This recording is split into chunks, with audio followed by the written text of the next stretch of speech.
ပြည့်ညက်ရှင်အလူတော်ဒါနပြုနေတာစေတိတုတရမော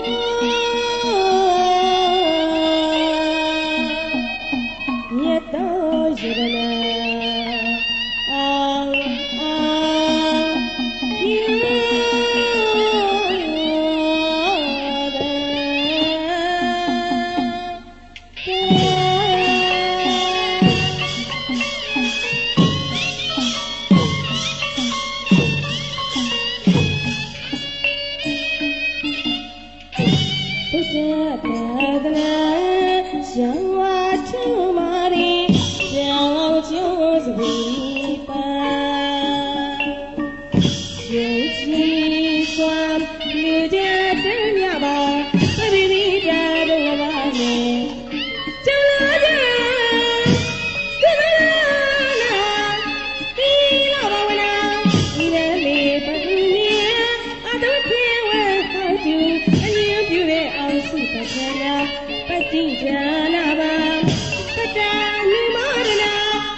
ဒ္ဓလောကေသမုပ္ပါနောဟိတယတပ္ပပါဏိနောဧဒေနဗုဒ္ဓဒေသေနတရာဟောတုဓမ္မောလောကေသမုပ္ပါနောဒုက္ခယတပ္ပပါဏိနောဧဒေနဓမ္မဒေသေနတရာဟောတုသံဃောလောကေသမုပ္ပါနောပုညယတပ္ပပါဏိနောဧဒေနသံဃဒေသေနတရာဟောတုယရဏသုံးစုအမြတ်စုတို့ကိုမှတ်စုဤလုံးခေါ်လုံးပြီးတကားလားကြည်စွာသောနှဖျားမိပါနဲ့အာသရိယတို့ကိုကျေးဇူးတုံတင်နာယကထားလို့ဒါနတရားပြုကျင်နေကြတယ်ရှင်းနေသာသနာဒါယကအလူဒါယကကြီးဖြစ်တဲ့ဥအောင်ကျော်ဥတို့သာသနာဒါယကမအလူဒါယကမကြီးဖြစ်တဲ့ဘောခင်မာဥတို့ရဲ့သားဝဲရှင်းပြုသမီးကိုပြန်နာတာပြီးတော့ဒါနဥစ္စာတို့ကိုမြေဝဲလို့စိုက်မြုပ်ကြတယ်အလူတော်မင်္ဂလာပွဲတော်ကြီးဖြစ်ပါတယ်ခင်ဗျာဒါနပြုတယ်ဆိုတာကတော့ရှင်းသူတော်ကောင်းလောင်းလျာကြီးများရဲ့ကျင့်လုံးကျင့်မြဲဖြစ်တယ်ဒါနကြီးတစ်ခုလို့ပြောရပြီလိမ့်မယ်ခင်ဗျာတနည်းအားဖြင့်နိဗ္ဗာန်ရောက်ကြောင်းလမ်းကြောင်းလမ်းကောင်းလမ်းဟောင်းလမ်းမြတ်ကြီးတစ်ခုလို့ဆိုရပြီလိမ့်မယ်ကျွန်တော်တို့လောကထွတ်ထားတပ်ပြီးကြွဆွာဖျားအလောင်းတော်သူမေလာရှိတဲ့ဘောအလေးပြီးတော့ဒီပင်ကမြတ်စွာဘုရားရဲ့ခြေတော်ရင်းမှာနိအတ္တဗျာဒိတ်တောင်းကိုခံယူခြင်းကစပြီဘုဒ္ဓဘောဓိယမုဒ္ဓမောဓိယသိတော်တာရိယလို့အဲ့လိုကျိဋ္ဌဝေခန်းနေနေအညီလေးသိချင်းတဲ့ကဘာတသိန်းကာလပါလုံးအပြား30တော့ပါရမီတော်တို့နဲ့စရိယာ300တို့ကိုပြည့်စည်ပြီးတကလားနောက်ဆုံးတိတ်တထကုမာရမင်းသားဘဝမှာတော့တရားနဲ့3ခုကဆုံးလာပြီဗုဒ္ဓဟူးနေ့မှာတော့သစ္စာလေးအမြတ်သိမြင်ပြီးတကလားလောကတလွားမှာခေါရမဖယားလို့ဆိုပြီးတော့ဖယားဖြစ်လို့ရောက်တော်မူခဲ့ပါတယ်ခင်ဗျာအဲ့လိုဖယားဖြစ်လို့ရောက်တော်မူတဲ့အချိန်ကစလို့ဘဝတိုင်းကကျိတ်ပါဝင်ခန်းနေနေအညီငါးသားတရားရေးပြပင်လဲကြောမှာသူ့ရောက်တဲ့အချိန်ကမှတတ္တဝဝိနည်းအပေါင်းလို့လဲတန်တရားရေးပြပင်လဲကြောမှာသူ့ရောက်ဆေးအားသစ္စာ၄ပါးတရားများသိမြင်လာတယ်လို့တဲ့တတ္တဝဝိနည်းအပေါင်းလို့လဲသစ္စာ၄ပါးတရားများသိမြင်ကြဆိုပြီးတော့တတ္တဝအပြင်80ဝါတော်အပြင်45ဝါကာလပါလုံးဗုဒ္ဓရှင်တော်မြတ်ဖရာသည်နေမအားညာပါအားပါပဲနဲ့တရားများဟောကြားရုံများမကပါဘူးခင်ဗျာငါဗုဒ္ဓဖရာမရှိသည့်နောက်ပိုင်းမှာတော့သာသနာတော်ကြီးအထွတ်ရှိရလေအောင်ဆိုပြီးတော့သာသနာတော်အပြင်အနည်း9000ထားရှိတော်မူခဲ့ပါလေဒီသာသနာတော်အနည်း9000ကလည်းပုဒ္ဒလဓမ္မကိုထောက်ဘဒုထံတီးစေဘဒုရာရစီဘဒုရာပိုင်ဆိုင်စေရလို့ဤကဲ့သို့ထားရှိခဲ့ခြင်းမျိုးမဟုတ်ပါဘူးခင်ဗျာကျွန်တော်တို့ဗုဒ္ဓမြတ်စွာဘုရားတရားများသိလာရတယ်ဆိုရင်မဲ့နိယာမှာပဲလို့အစဉ်ရှိတဲ့တရားများကိုဖြစ်အမြင်သိနေပွားပြီးတော့ဟောကြားတော်မူခဲ့တာတွေကတော့ဒါနတွေအရရသီလတွေအထက်ထဘာဝနာတွေမပြတ်နှက်စအောင်ဟောကြားထားတဲ့သဘောတရားကိုဖြစ်ရှင်နေအလူတကအလူမတို့မောင်မဲဆုံးအလူလူပြီးတော့ဒီလိုလူမပဲလို့ဆိုပြီးကိုထုကိုထကိုယူကိုရအလွန်မြတ်တာတဲ့တရားတော်ကြီးလည်းဖြစ်ပါတယ်ခင်ဗျာဒါကြောင့်ဘုသုံးနာသာသနာဘိဓမ္မာသရဂပရိယတိသာသနာပရိဝေဒသာသနာသီလသာသနာပမာရိသာသနာပညာသာသနာလို့ဒီလိုသာသနာအစုစုတွေကနေပြီးတော့မိမိတို့ကြိုက်နေတဲ့သာသနာကိုကျင့်သုံးလို့လက်ခံမယ်ဆိုရင်ကတော့ကိုကျင့်သုံးလက်ခံတဲ့သာသနာဟာကိုယ့်ထံမှာတည်ရပါတယ်ခင်ဗျငါတို့ဒီလိုတော့မဟုတ်ဘူးကွာဘယ်သာသနာတော်ကမှမကျင့်သုံးမလက်ခံဘူးဆိုရင်ကတော့ထိုပုဂ္ဂိုလ်ဟာသာသနာပလို့300ကဘာနဲ့ရင်ဆိုင်သွားရပြီလို့ဤကဲ့သို့သဘောပေါက်ကြမှာဖြစ်ပါတယ်ခင်ဗျဒါကြောင့်ကျွန်တော်အလူတကအလူမာလို့ဟာဖြင့်လူရဲလို့ဖြစ်လာကြတော့ဥရပုဒ္ဒမိမိရဲ့ရင်းနှီးဖြစ်တဲ့သားပရပုဒ္ဒသူတစ်ပါးရင်းနှီးဖြစ်တော့သားနှဖျားတော်ကိုဖြင့်စိနာသာသနာစိတောင်တိတ်တူပါဖះလို့ဖះသာသနာတော်ကြီးငယ်ဆောင်ပြီတကလားဖះသားတော်ပေါင်းနဲ့သူကြီးစွာသမဏကိုင်းဝင်သားမလေးဖြစ်နေဆောင်ရွက်ခြေကြသမဏတော်မြစ်ကြီးကိုလည်းသားမလေးဖြစ်တဲ့ပြုလုပ်ခြေကြလို့ဆိုပြီးပတ်တော်တစီဝရံကရဘာနဝဝါရီတုတိစာပရိဒါဝနာပရိဒါတာအရိပိတာအစရှိတယ်ပရိခရာ10ပါးဆုံးဝင်သွားတယ်သာသနာဘောင်းရောက်ရှိမြောက်ကြတဲ့အချိန်ခါပါခင်ဗျာအဲ့လေသာသနာဘောင်းရောက်ရှိမြောက်ကြတဲ့အချိန်ခါမှာသာသနာကိုင်းခက်ဆိုင်းဘက်မှာရွေးချယ်လိုက်တာကတော့ကပင်းမျိုးရဲ့ကြက်သေးဆောင်ဥကျော်ဝင်းဒေါ်နွန့်တော်ဝင်းတို့ဖ ဖွဲ့စည်းလို့တည်ထောင်ထားတော့နိုင်ငံတော်ရွှေစင်စုရဆဲကျော်တယ်လေးဖြစ်တဲ့ဆိုင်းမင်းသားလေးဝင်းကိုကိုနဲ့သူ့ရဲ့ညီရင်းလေးဖြစ်တဲ့ဆိုင်းမင်းသားလေးညီနိုင်လို့နဲ့တွဲဖက်ပြီးတော့ရှစ်နေ့ပိတ်ချင်းတော်ရွှေမြို့တော်ဒေသအခြေချလို့ရောက်ခဲ့ရပါပြီခင်ဗျာအဲ့လိုပိတ်ချင်းတော်ရွှေမြို့တော်ဒေသအခြေချလို့ရောက်တဲ့ဆိုရင်မြို့ရွာဤစက်တည်ကြပြန်တော့ကျောင်းကဖျားမှာဒီတဲ့ကျောင်းကဖျားများရဲ့စက်တည်ကြပြန်တော့ကြီးစီတာခေါင်းလောင်းတောင်ဆွဲလဲတာမှသိရပါတယ်အိမ်တော်မင်္ဂလာရဲ့စက်တည်ကြပြန်တော့ဝင်းချာမှာသည်လူရဲ့စက်တည်ကြပြန်တော့မျက်နှာမှာဒီတဲ့အဲ့ဒါကြောင့်မို့ကေရမတုပါတုတာမတိဟုသောကေဝလမနာတော်တွင်းကနေပြီးတော့ရှင်းဥစွာပနာမရောများစီများစတင်ကတိခတ်ရခြင်းဖြစ်ပါတယ်ခင်ဗျာဘာဖြစ်လို့ရောများစီများစတင်ကတိခတ်ရပါလဲဆွေးကတော့ဒါနတာထောစကမဝါစယောသီလတာတော့အကနိတော့ဘာဝနာတာတော့နေဘူးတော့ဘေဟိတာတော့တိကဘူးတော့လို့ဆိုရိုးစကားရှိထားပါတယ်ခင်ဗျဒါနတာထောစကမဝါစယောကြပြန်တော့ဒါနပြုသောပုဂ္ဂိုလ်များသည်သာဝရိဏသုတိတာယာမနေမာရတိပရနေမိတာဝတ္တဝတိဆိုတဲ့နတ်ပြည်60တိုင်းတိုင်းပြက်လာကြောကြနိုင်ပါတယ်ခင်ဗျာသီလဆောက်တည်မြတ်သောပုဂ္ဂိုလ်များသည်အကတိတော်မြမဘုံ20တိုင်းတိုင်းပြက်လာကြောကြလို့ဘာဝနာပြုသောပုဂ္ဂိုလ်များကြပြန်တော့နိဗ္ဗာန်ဒုက္ခဧကံရောက်ကြမှာမလဲပါခင်ဗျာ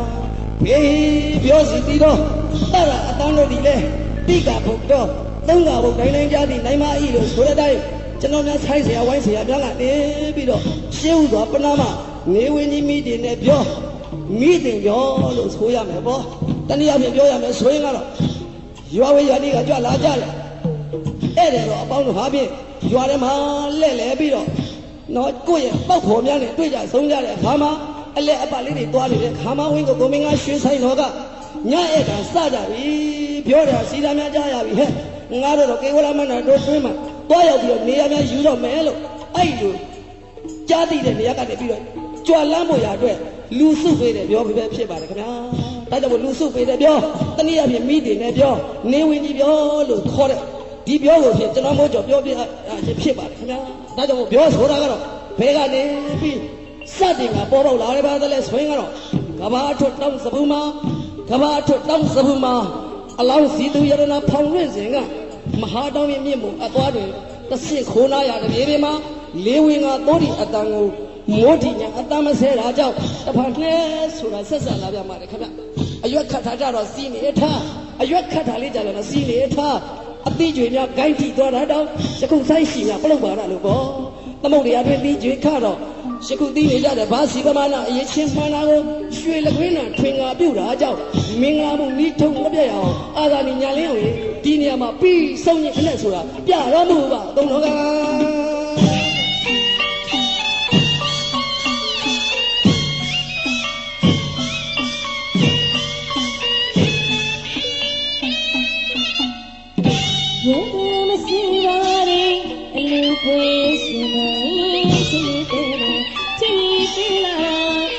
ရှင်တန်ရာရှိပါပရိခယာလူရဲလူရာစေနာတရားလာဝဝေဒမချာအလူမဒရာဘာလာမြေမေမရီတပမဥအောင်ကျော်စေနာတရားလာဝေဒမချာဘာကိမဥဒရာဘာလာမြေမေမရီတပမဒီကမှုအစုတို့တို့ချာနာဝရဲ့စက်သက်များစွာdon't my go, show my go, pick up my go, ya, lura my go, ya, Siva, Gadegara, Shedana, Muria, Yeta, Jana, Mila.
နာစီသူပြေကြစွာချမ်းမြေမှာအလူရှင်တွေဝါမျိုးလို့ဒီလူမှာနာစီသူပြေကြစွာချမ်းမြေမှာလူရဆန္ဒကျန်မြတွေအောင်စီရဝိတ္တကြောရဲ့မြတ်တာယူတိုင်းရွာတိုင်းအိမ်တိုင်းယူ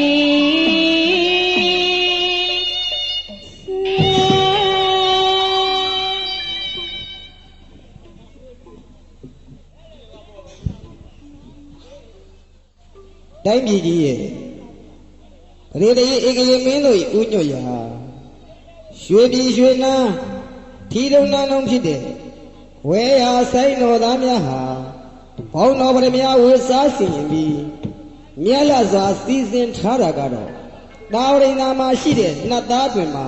မြတ်နာစင်မှာရွှေပွဲလာခုမကြာတိမုတ်ကြတော့မာမို့အသေးချာမှုစစ်ပြီးတော့နီမန်လစွာသောဆရာများရဲ့တီးခွဲအစဉ်လာကိုဒီချိန်ခါမှာဖြင့်ကြားရောက်လို့လာပါပြီ။ဒါကြောင့်ညီညာတန်ကြီးမင်္ဂလာပတ်မကြီးကဇေယျအောင်မြေဖြစ်တဲ့ဒီရဌာနေကိုနှုတ်ခွန်းဆက်အလုတ်ကွက်တွင်နာအချက်ပြအသွားအခွက်လှဖို့လမ်းပြမှန်းစွာအဆန်းဆိုသည်များဖန်ကားဒီပွဲတွင်မှာတရင်ပုံမှုဆောင်ပြီးရွှေစင်ဂီတနိုင်ငံတော်ထပ်ဆင့်ဆုရှင်လေးဖြစ်တယ်။တပရင်ဝင်းကိုမင်္ဂလာရွှေဆိုင်တော်အငိတ်တဲကနေပြီးတော့မုံရွာစိန်ဝင်းထုတ်ရဲ့ပမရာစ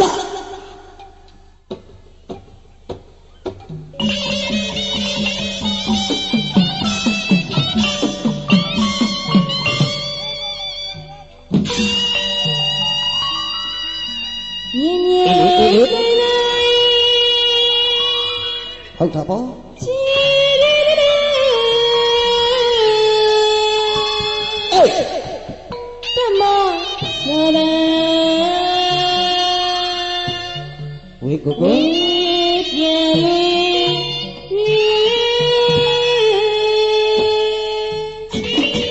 ဟာဘီဟာလာလာလေးတငယ်ကြီးလို့ဆွေဝဲနေမှာနေဦးအေးဘယ်ရောလဲ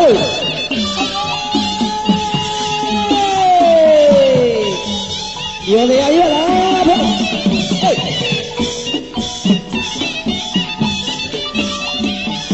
အေးလေ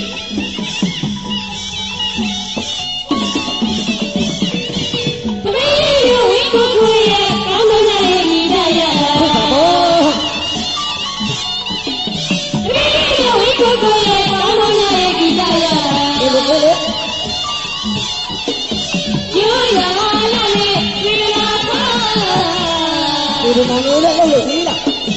ရိုးရာနဲ့ဒီလာပါဒီလိုတဲ့ပါရှိတဲ့ဒီကအနာပန်းရသူကိုဒီကိုရာဒီတော့ဘာလို့ဝိသွားလဲအလူတကားဒီအလူမကြီးကိုယူချင်ရတဲ့သူဝိကိုကိုရဲ့တောင်းစုကြီးအလူကြီးရလေးစားတဲ့အဖွဲရောလားအလုံးစားပြီ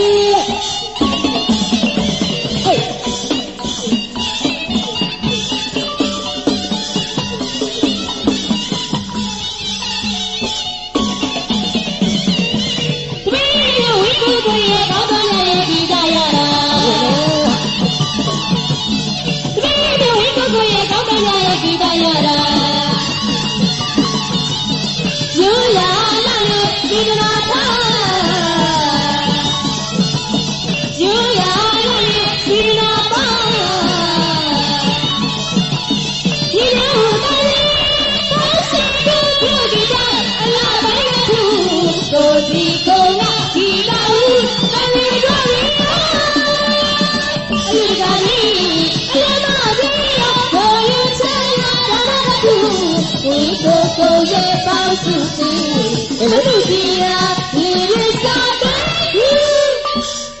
မ မောင်တို့အေး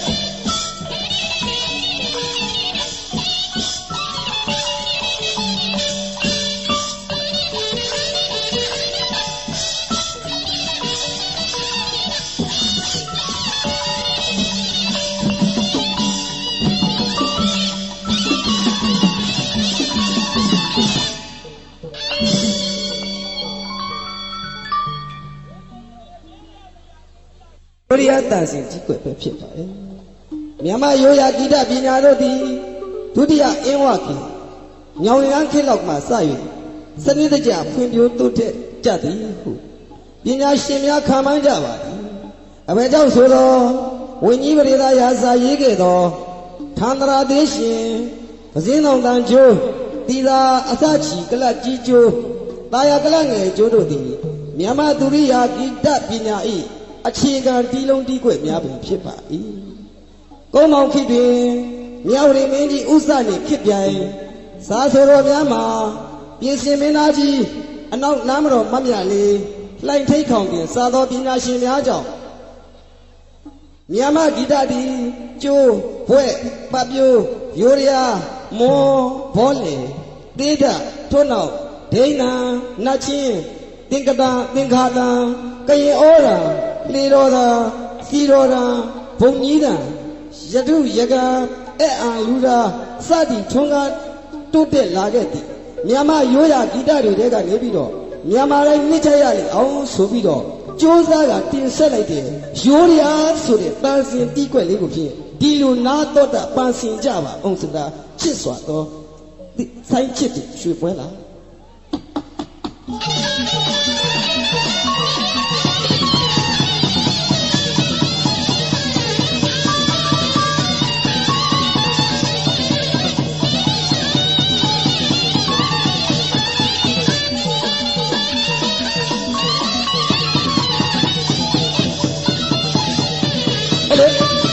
အဖွဲ့တော်သားတို့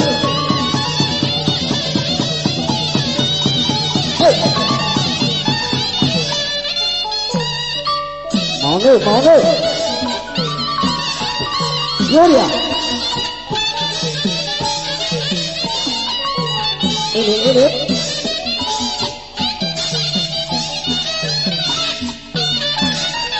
ာက်လိုက်လားရိုးရ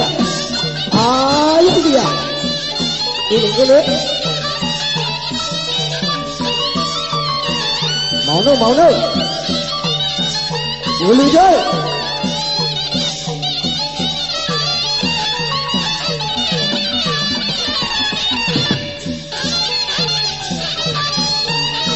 အေးလေရိုးရိုးသားနဲ့တင်ဆက်တယ်ရိုးရတောင်းရပြီးတော့ပါဟုတ်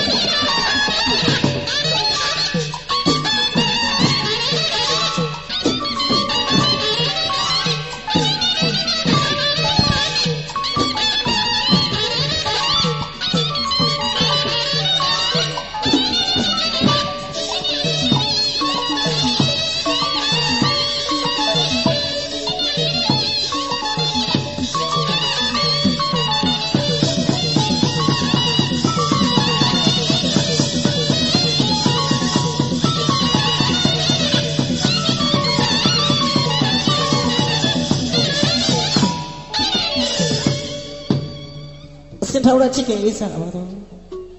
ချစ်စွာတော့ရွှေပွဲလာပြီပါပြီသူပေါ့နော်နေမင်းလိုလင်းပါစေလာမင်းလိုရွှင်ပါစေဂျာတိုင်းလိုစင်ထောက်ရလင်းကြပါစေလို့ဇနမဝင်းကိုမင်္ဂလာရွှေဆိုင်တော်ညကနေပြီးတော့ရှေးဥစွာပနာမ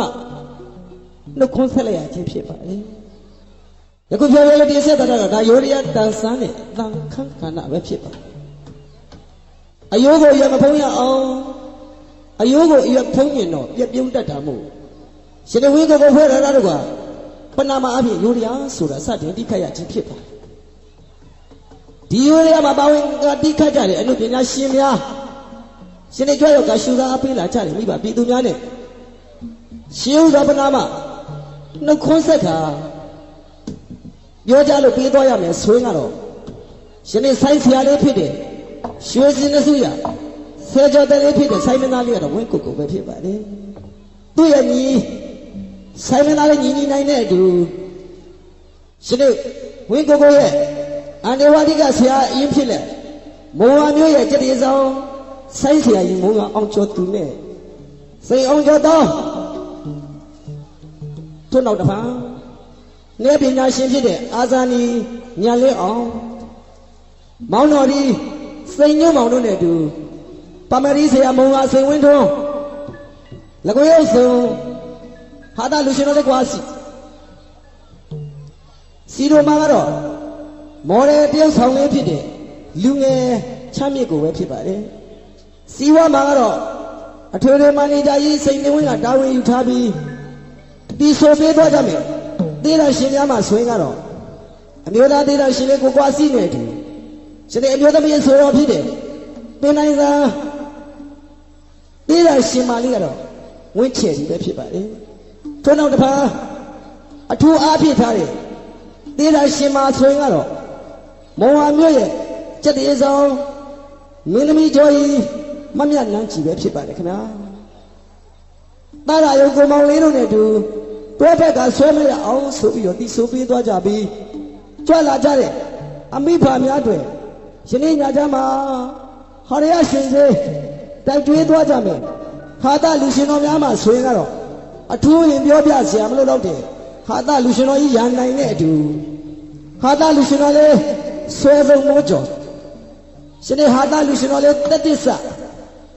ကွာစီတို့ကလေပြီးတော့ကြွလာကြတဲ့အမိဖာများကိုဟာရရရှင်စေတိုက်ကျွေးလို့သွားမှာဖြစ်ပါတယ်အကလာပိုင်းမှာဆွေးကတော့ရှင်းတဲ့မင်းသမီးတော်လေးဖြစ်တဲ့အစ္ဆန္ဒကျော်နဲ့အတူကောင်းဆောင်မင်းသမီးလေးဖြစ်တဲ့ရေဦးမျိုးရဲ့ကြက်သေးဆောင်မင်းသမီးကျော်လေးကတော့နိုင်အောင်ပဲဖြစ်ပါတယ်ခင်ဗျာအကလာပိုင်းမှာထပ်မှန်ပြီးတော့တင်ပြပေးမှာကတော့ဇွဲထက်နိုင်ဇွဲထက်လိုက်လို့ရဲ့အကမင်းသားလေးတွေအကလာလေးနဲ့ထပ်မှန်တင်ပြပြီးယနေ့ညချမ်းတွေအတန်လိုက်နဲ့အတန်ကူးပြောင်းရေးမှာကတော့ကိုမျိုးခိုင်ကတာဝန်ယူထားတာဖြစ်ပါတယ်ခင်ဗျာလျှက်စစ်ပိုင်းမှာဆိုရင်ကတော့ဦးကျော်ဝင်းရဲ့အထူးလက်ရာစတဲ့ပြင်စင်မှာဆိုရင်ကတော့နေလင်းကြော်ဘိုးတို့ကနေပြီးတော့တာဝန်ယူထားပြီးမိတ်ကပိုင်းဆိုင်ရာမှာတော့နာမည်ကြီးလာပါတော့ရန်ကုန်ရွှေမြို့တော်မှာ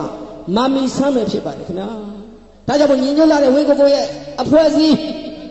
တောင်ပြင်းလာတဲ့ဝင်းကိုကိုရဲ့အင်အားညာခင်းမှာလာမင်းတာလို့အသုံးတော်ခံတင်ဆက်ကြတော့မှာမို့ဒီညတကောင်မြန်ကျူးတိအထိတော့ဂီတအောင်လာညူးလွင့်ကြပါအောင်ဆိုလားအသုံးတော်ခံဗျ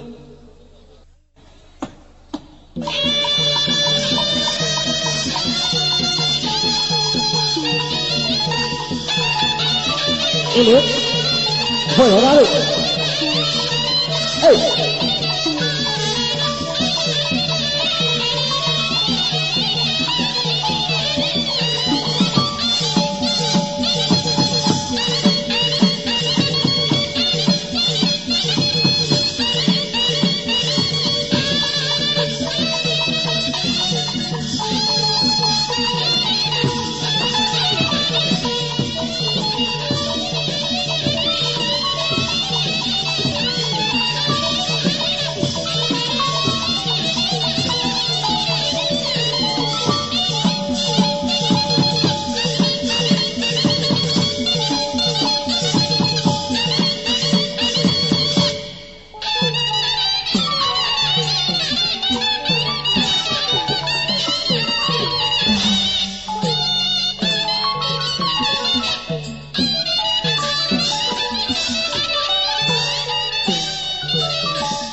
မော်ဒီပတ်လေကျွတ်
ပါခင်ဗျာဒီနေ့ဝင်းကိုဆိုတာမောင်ရှင်မေတော်ရဲ့ရက်ဒီဆောင်ကျော်သားကြီးဆရာကြီးဦးစိန်ညာလင်းကျော်သားကြီးဆရာကြီးအောင်ကျော်သူစေရနာဘုံစင်ငွေတန်းတင်းဆရာမြင်းဆရာကျမ်းဆရာများရဲ့ဂုဏ်ကျေးဇူးကြောင့်ဒီနေ့နန်းတလုံးတစ်ထင်းမွေးခဲ့ပါတယ်ခင်ဗျာလီးစနေကြထန်တိုင်းကြနဲ့မြမစမ်းပညာကိုသင်ယူခဲ့ရတာဒါတွေကလည်းပဲဆရာသမားမိဘဂုဏ်ကျေးဇူးကြောင့်မဖြစ်ပါတယ်ခင်ဗျာမမိတ်မလဲမပေါ့မဆပဲနဲ့ဆရာသမားများကိုဥခိုက်ကြတော့နေတဲ့ဒီနေ့ဒီလူချစ်တဲ့ကျွန်တော်ဝင်းကိုရဲ့မြမဆိုင်လက်တံကကြပဲဖြစ်ပါတယ်ခင်ဗျာ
ဆိုတာအဖဆရာဦးကျော်ဝင်းအမိဆရာဒေါ်နွန့်နွန့်ဝင်းတို့ရဲ့ကိစ္စပြောထားမှုကြောင့်ဒီနေ့နာမည်တလုံးတရင်မွေးခဲ့ပါတယ်ခင်ဗျာလက်ဦးဆရာမိလိုက်စွာပုပ္ပစရိယာမိနဲ့ဖားလို့ရှင်းဆိုရစကားရှိခဲ့ပါတယ်ခင်ဗျာဒါကြောင့်ကျေးဇူးကြီးမှလာတဲ့အမိဖာနှစ်ပါးကိုအစစ်ထာဝရရှိခွန်းကိုရောဥခိတ်ကြတော့နေတဲ့ဒီနေ့ပြည်သူများရဲ့ရင်ခွင်မှာအစင်လာသတင်းပို့ခဲ့တဲ့ကျွန်တော်လူငယ်ဝင်းကိုရဲ့မြမဆိုင်လက်ခံတာပဲဖြစ်ပါတယ်ခင်ဗျာ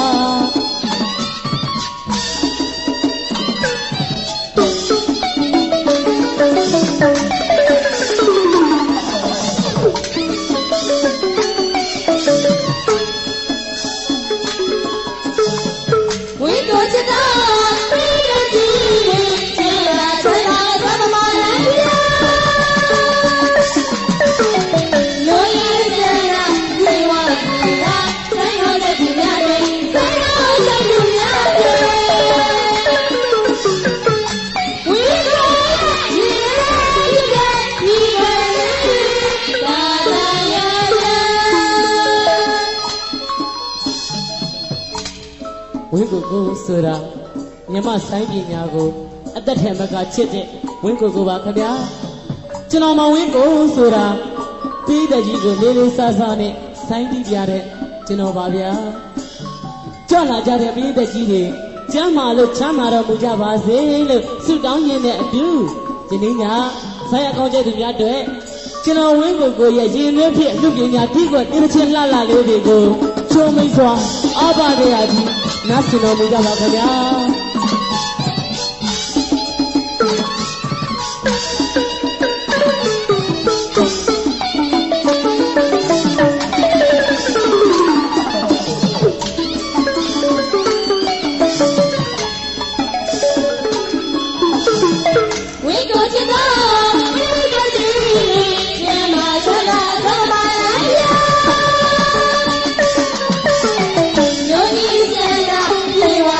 Bye.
Baby,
ဆွဲဆုံးလာ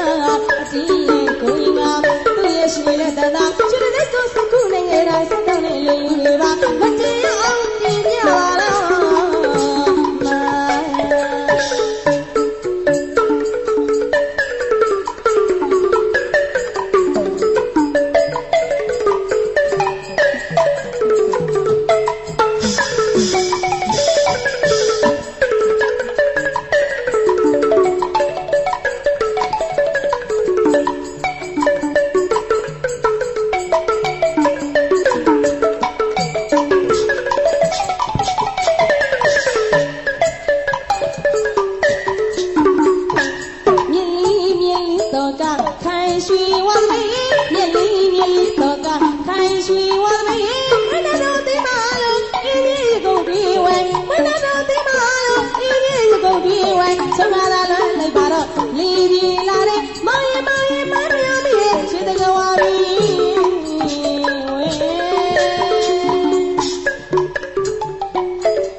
မသေးတဲ့ရန်ဒီအောင်ဘောဗျ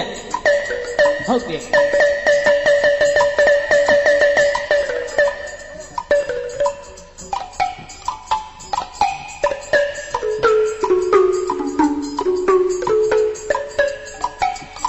အရသာတွေဟာ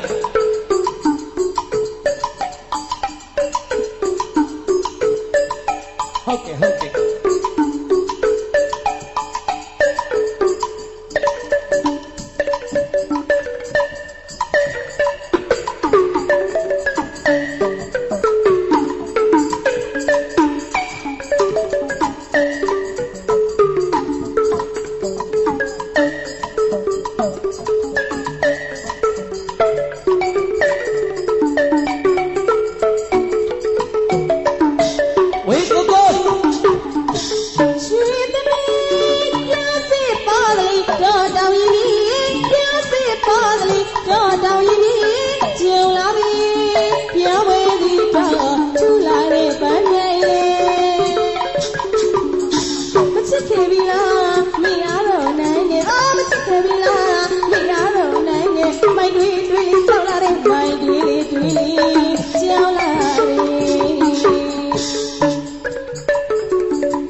မှတော့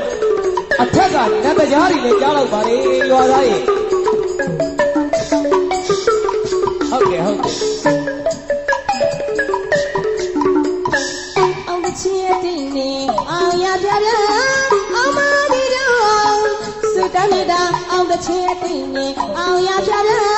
အောင်မဒီတော့စုတမ်းနေတာအောင်ရှိဆိုင်ရင်နဲ့လူမင်္ဂလာတွေမှာအဝရအောင်အတင်းအောင်လည်းမိတ်မင်္ဂလာ